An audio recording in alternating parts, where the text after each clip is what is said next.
tukuririmbe uri mwiza cane watugabiye ubuzima bwawe uremera n'ukudupfira turaguhaya turakuyaga twebwawo warokoye nuhabwa impundu sengwa na bose tukuririmbe uramariza mwihayiro iyi ndwi niyamariza mwihayiro iyi ndwi niya yubire ya Yukunda Laudatio yo muri Paroisse Saint Joseph imyaka 25 icamwa c'ukwinagura muri mutima mweranda icamwa ca renouveau charismatique abaririmbira amana ba mbere ba Yukunda Laudatio bari binaguye muri mutima mweranda imyaka 25 babatijwe amariza mwihayiro na Patiri Simoni Ruragaragaza yamaze kuvuka mwijuru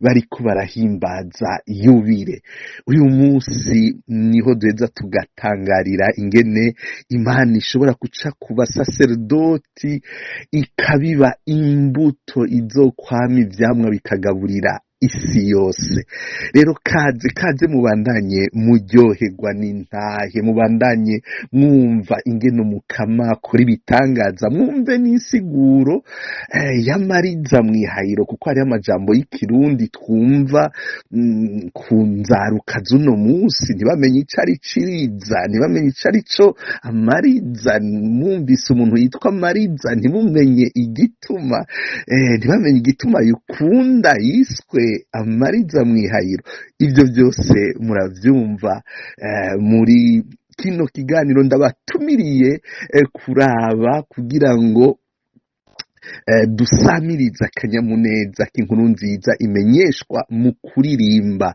turakeje Yukunda Laudatio turakeje Paroisse Saint Joseph turakeje diocese ya Bujumbura turakeje Ecclesia Katolika yo mutima akoreramwo ugwaruka rukumva ruhamagariwe kuririmbira umukama kuninahaza umukama ni kuri Axia Vibes TV mugume kuri Axia Vibes TV nta handi mushobora guhimbagwa n'akanyamuneza ko kuninahaza Imana mukaba mwiteka ry'abana b'Imana atari kuri buno bwami bwa Axia Vibes TV iteka ryawe iteka ryanje iteka ryacu Vibes TV ukwemera kubyara ubuzima uririmbiye Imana abasenze kabiri kuko muganga kwijabo y'Imana twese muri inkuru nziza ati ndabarungitse kugira ngo mwami ivyamwa kandi ivyamwa bihoraho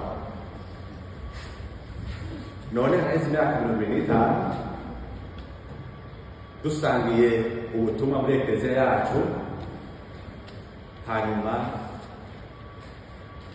nuvuga amasanza murashika nino none mwagumije ryabanga Imana yabatorera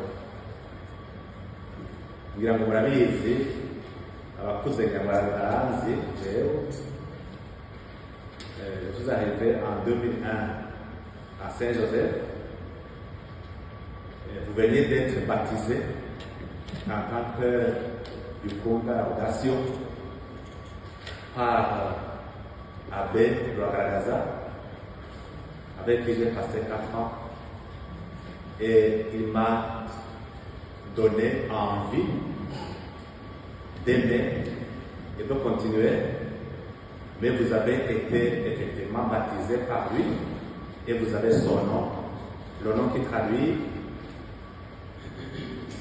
les jeunes dans la louange, les jeunes dans la louange. Yavuze ngo none ihambaye yabize ngo amariza mwihayiro sinzi ko muzi amariza icarico amariza ni inyana ya mbere ivutse ico byahakagenda n'ingenzi iriza ni umwana wa ni inyana ya mbere ivutse none il était fier de vous baptiser ainsi parce que vous êtes devenu le premier produit de son arrivée à Saint-Joseph. C'est ce que moi je pense en fait. Après 25 ans que je vous vois ainsi, il a bien fait de vous donner son nom et vous restez jeune. Et j'en suis fier, je suis content. Shalom, shalom, shalom, bavukanyi tugire Kristu. Ego jewe ni Frank Mahoro Ntaziraneto. Nagira mfate kano kanya nanje ngo ndabifurize isabukuru nziza y'imyaka 25 yokunda imaze ihari. Yokunda ni kohare yaturamuye, ni kohare yatureze, ni kohare yatwungiye ubumwe, yatugize abavukanyi by'ukuri, bigatuma twese twiyumva namwo mu gusenga, mu kuririmba, biradufasha gutera intambwe mu gusenga. Numva rero ntoreka nanje gufata akanya kugira ngo ndabakengurukire nikeze kuri iyo myaka yose 25 umukama yama ariko arashikana ivyiza iciye mu biganza by'abakoriste yukunda Laudatio. Narashoboye kubana namwe abariko barahimbaza mu Ngagara kuri Zoom, narabonye ingene vyari bihimbaye, numvise sinzi ingene no bivuga, numvise igishwarara cuko nanje nari kuba ndi kumwe namwe, hari amahoro, hari akanyamuneza, mwari muberewe, mwaririmbye neza. Ego nukuri umukama abandanye abahezagira, abandanye abagirira neza muri vyose. Kunda kuvuga ati turi bayemwe, ego nivyo kuri turi bayemwe muri yukunda, ariko ntivyigeze bidutuma duhagarika canke gukurikirana canke ngo kwiyumvamwo ko hale yacu yukunda Laudatio. Rero amavuko meza canke yubire nziza kuri mwese, kuri twese, umukama abandanya atugirira neza. Yarumvise ijambo Patiri Janvier yavuze mu bariko barahimbaza mu Bubirigi, donc kohare y'abakera bo muri Europe bose, ati aha hageze duhimbaze 50. Rero umukama dushikaneyo, umukama shikane y'abazoba bakiriko baratera iyo ntambwe, ariko surtout ibikorwa vya mutima mweranda bigume bigaragara muri yukunda Laudatio yacu. Umukama bampezagirire, ndabakunda, ndabiyumvamwo, kandi turi kumwe naho turi kure, turi kumwe mu gisabisho muri vyose. Joyeux anniversaire abayukunda twese. Merci beaucoup, bye bye, muhezagirwe, shalom shalom. Ego murakoze cyane Patiri ko mijambo, ndabaramukije cyane mwese abakunzi ba Axa Vibes TV, ndaramukije Patiri. Nkuko mwabivuze nitwa Benita Mahoro, abanzi ntarubaka, abavyeyi banyise Akimana. Ego ndakengurutse cyane kandi ndakeza gose chorale yukunda Laudatio kuri yubire y'imyaka 25 bakwije. Chorale yukunda Laudatio ni chorale iri ku mutima cyane, ni chorale yamfashije gusenga nkiri muto gushika mve mu Burundi. Ngize agatemonyaje gatoyi, jewe nkuko mwabivuze Patiri, nasengera mu Ngagara kuko naba mu Ngagara. Ahantu naba mu Ngagara yari kumuhora, yari hafi yo mu quartier ya Cibitoki na quartier ya Mutakura gatoyi. Le dimanche rero aho kohari yukunda Laudatio yakunda kuririmba amadimanche mu gitondo, misi ya Mungu, mu misa ya mbere niko twavyita. Iyo misa yaba isaha 12. Rero mu gitondo kuva mu isaha 11 aho naba haraca abantu benshi baje bava aho mu Ngagara, muri quartier nabamwo, abaje bava mu Cibitoki, abaje bava ku Mutakura, benshi baca aho naba. Bikaboneka neza ingene ari abantu benshi bashogomanga biruka kugira ngo baje muri iyo nkuka y'imisa. Ego twese twaba tugiye gusenga, mugano uko twaba tuzi neza yuko tugiye guhezagirwa na chorale yukunda Laudatio. Rero vyaradufashije cyane jewe vyaramfashije mu Bukristo bwanje, mu gusenga kwanje. Nico gituma natora no kugenda iryo joro kubera nari nzi neza yuko nza guhezagirwa muri iyo misa. Ikindi naco ndibuka yuko hariho n'umunsi n'imbwa yandiye, urabona imbwa z'iwacu kumbure ntiziba ziri na vaccine, mugabo iyo mbwa yarandiye uwo munsi nzindutse cyane ngiye mu misa, ariko ntibyambujije kwama nzinduka izo dimanche mu gitondo kubera nari nzi ko ninataha nza gutaha mpezagiwe kubera yuko Laudatio yamfashije gusenga. Rero ndabakeje cyane, yukunda ndayifise ku mutima gose, ni nayo wanashaka yatumye nipfuza kuririmbira Imana. Mu nyuma haraje ko hari uno corde niyo nahavuye njamwo, mugabo mu gusenga mu gukunda kuririmbira Imana vyavuye ko arabavukanyi benshi baririmbira Imana kandi nkumva biramfashije.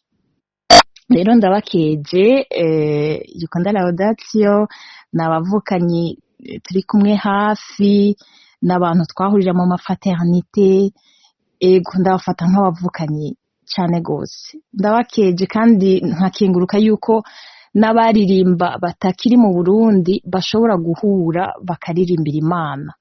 Nkaba nizera gose yuko umunsi iriza nzosubira guhura twese tukaririmbira Imana, tukakenguruka ivyiza vyose yatugiriye. Rero mubandanye mugira ibihe vyiza, mubandanye miginana, Imana ibagirire neza kandi ibahezagire cyane. Ntimuzigire mwibagira icyo Imana yabakoreye. Muhezagirwe. Icyanyuma numva noshikiriza nuko muri ivyo vyiza yukunda Laudatio yaduhezagije, yampezagije, narahakuye umukunzi uwo twubakanye Frank Mahoro, nawe nyene ariyo muri iyo chorale, yatanguranye na chorale kuva igitangura. Murumva yuko nagabiwe na chorale. Rero tubandanye tubakeza, mubandanye mugira yubile nziza, muhezagirwa, twagira turirimbe dushima Imana, tubafashe gukenguruka.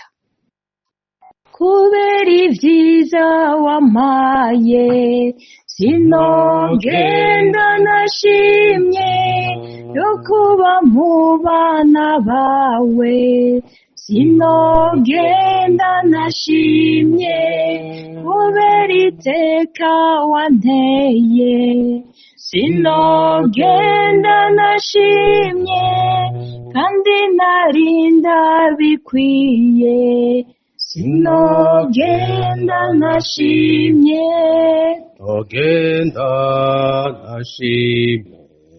Oya sinovyubahuka kugenda nagushimiye, Imana wampaye byose, ibyiza wangabiye birandengeye, none Mana yanje n'ubu uruhiriye. Oya sinogenda nashimye, oya sinogenda nashimye. Tugire Kristo, murakoze cyane Pati. Ego nkaba nitwa Mediatrice Niyonkuru, nkaba mba ngaha muri Swede mu gisagara cyitwa Avesta, nkaba ndahamaze umwaka n'amezi 8. Nkuko mwasabye ko navuga ko by'ukuri ko noba narabaye muri chorale yukunda Laudatio cyane gose, narayibayemwo.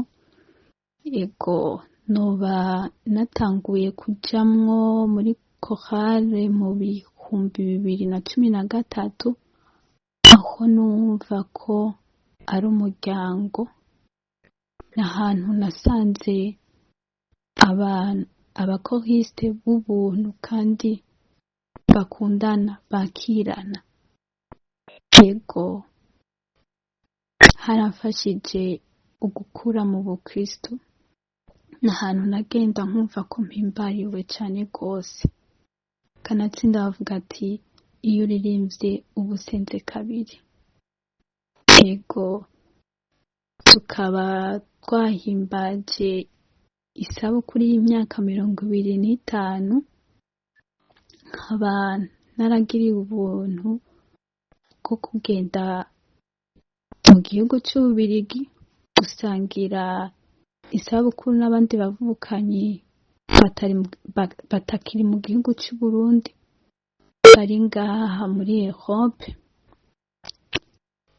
Nkaba narahimbawe cyane rwose kuba kumwe n'abo bavukanye, aho twahuye n'abantu n'abakoriste tutari duherukana, eka nkaba narahaboneye n'abandi baririmbaramana ba kera ntarinzi.